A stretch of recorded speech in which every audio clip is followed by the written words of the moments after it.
Mummy जी आप आ गए? हाँ बेटा, तो ये खिड़की से क्यों झांक रही थी? अरे मम्मी जी घर में अकेली थी, मन नहीं लग रहा था तो खिड़की से बाहर देख रही थी कुछ ना कुछ। अच्छा ठीक है। मम्मी जी मासी जी से मिलाए? हाँ बेटा मिलाई।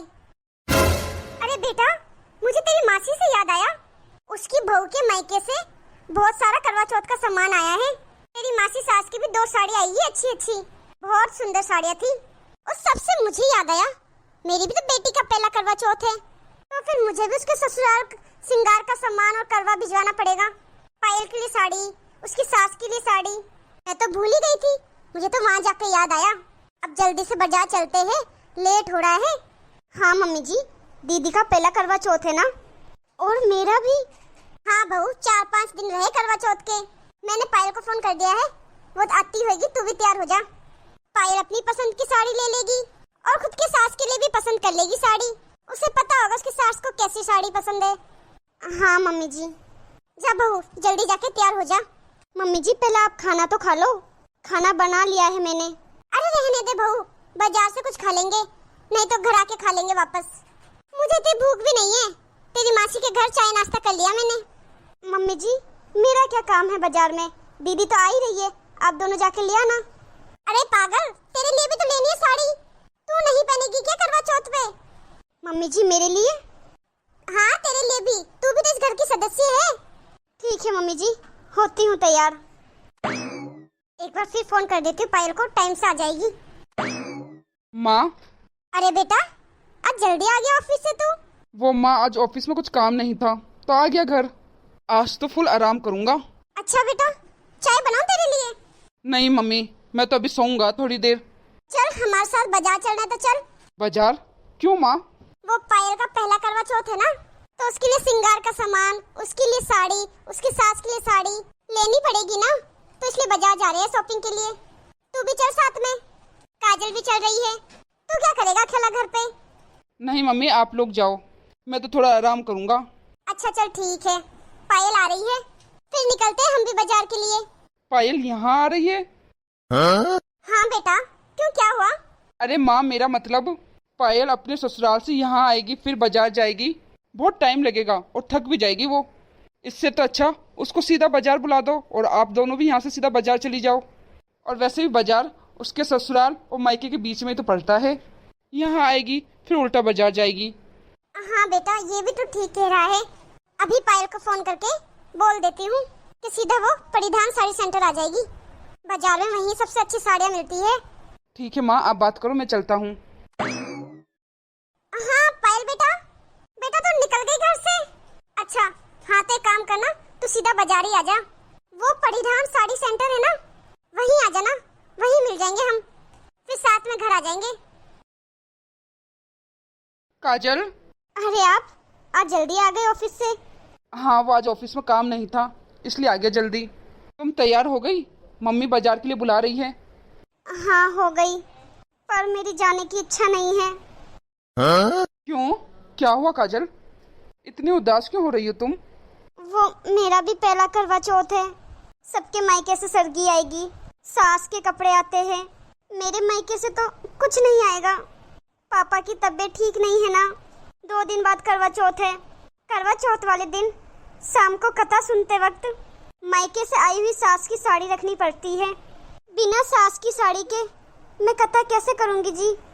बस इतनी सी बात है। तुम्हारे लिए इतनी सी बात है?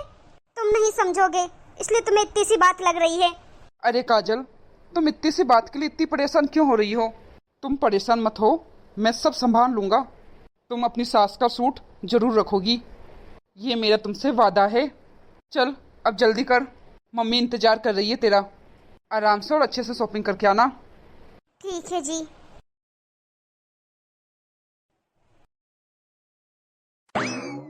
अच्छी शॉपिंग हो गई मम्मी?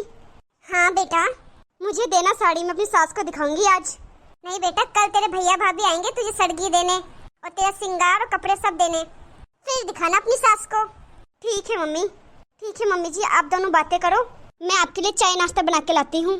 भाभी मैं भी चलती हूँ आपके साथ आपकी मदद करवाने, आप भी थक गए होंगे। नहीं नहीं दीदी मैं बना दूंगी। नहीं भाभी मैं भी कराऊंगी आपकी मदद। ठीक है दीदी। हाँ तुम दोनों जाओ, मैं तो यहाँ आराम करती हूँ। ठीक है मम्मी। माँ, अरे बेटा, तू कहाँ से आ रहा है? आप लोग जाए बाजार करके आ गए शॉपिंग? हाँ बेटा, शॉपिंग बड़ी अच्छी हो गई। पता है तुझे, बहू और पायल ने एक जैसी साड़ी ली है करवा चौथ की। बड़ी सुंदर साड़ी ली है। पर बेटा तू कहाँ से आ रहा है? तू सोया नहीं? नहीं माँ, मैं बाजार से आ रहा हूँ। ये साड़ी आपके लिए माँ। मेरे लिए? मेरे लिए क्यों बेटा?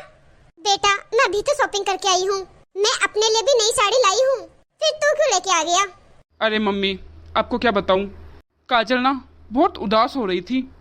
अच्छा, क्यों बेटा?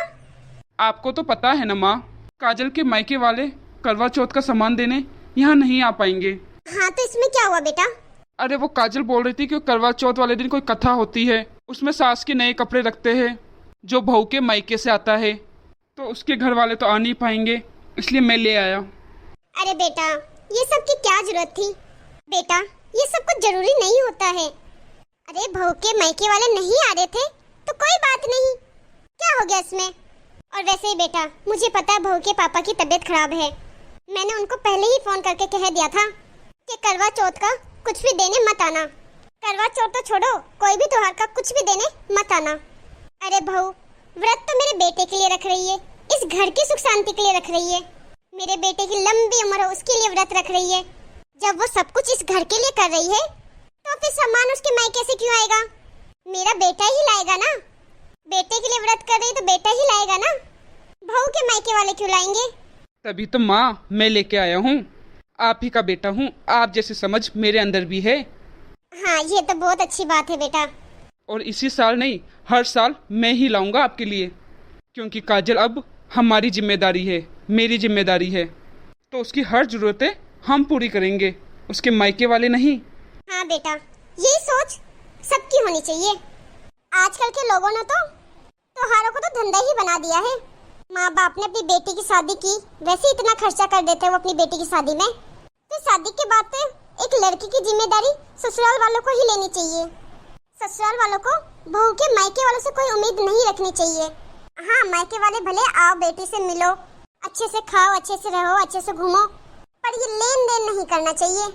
पता है कोई एक इंसान लेन देन कर लेता है ना, फिर बाद में वो रिवाज चलता ही जाता है, चलता ही जाता है। इसलिए कोई भी त्योहार हो दिल से मनाओ, लालच से नहीं। हमारी ये वीडियो आपको कैसी लगी कमेंट में हमें जरूर बताना। वीडियो अच्छी लगी हो तो लाइक शेयर जरूर कर देना। और अभी तक आपने हमारे चैनल को सब्सक्राइब नहीं किया है तो फटाफट से सब्सक्राइब कर देना, ताकि हम आपके एक सब्सक्राइब से मोटिवेट होते रहे और आगे ऐसी ही अच्छी अच्छी वीडियो बनाते रहे और आपको मोटिवेट करते रहे। इस तरह की सास बहू की कहानी, ननंद भाभी की कहानी, देवरानी जेठानी की कहानी, पति पत्नी की कहानी आदि आगे और देखना चाहते हो तो हमारे चैनल को जरूर सब्सक्राइब कर देना।